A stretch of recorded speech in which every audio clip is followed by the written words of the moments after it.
এই প্রথম তার জন্মদিনে তিনি নেই, তবুও পরাণের গহীন ভিতরে পাওয়া যায় তার পায়ের আওয়াজ। সব্যসাচী কবি সৈয়দ শামসুল হকের জন্মদিন আজ। ১৯৩৫ সালে বাংলা সাহিত্যের এই কিংবদন্তি লেখক জন্মেছিলেন কুড়িগ্রামে। অনেক মনে পড়ে, কিন্তু সে যে মারা গেছে ওটা মনে হয় না। মাঝে মধ্যে মনে হয় যে সে এখনো আছে। দিদা গাড়ির মধ্যে আমাকে বলেছিল যে আমরা যে তোমার দাদাকে হারাইছি, আমরা কিন্তু বিশাল একটা টুকরা হারাইছি। ওইটা শুনে সে এখনো আছে, ওই টুকরা আবার জোরে লেগে যাবে। দাদুর গল্প করছে এজরা সৈয়দ হক।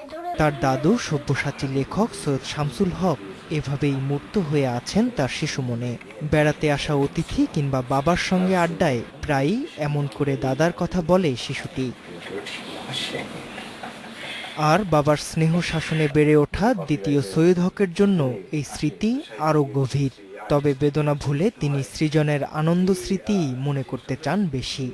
উনি যেটাতেই হাত দিতেন সেটাতেই খুব সুন্দরভাবে, যেমন চলচ্চিত্র, যেমন নাটক, কাব্যনাট্য, কবিতা, উপন্যাস, ছোট গল্প, এমনকি আঁকাআঁকি করতেন।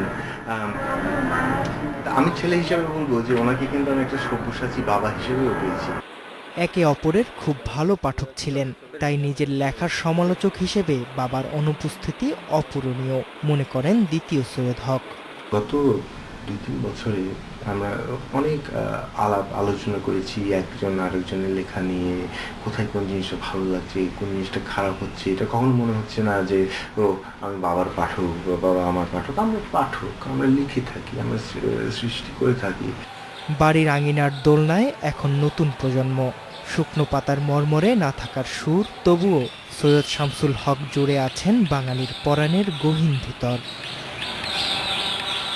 Faisal Siddiqui, independent news, Dhaka.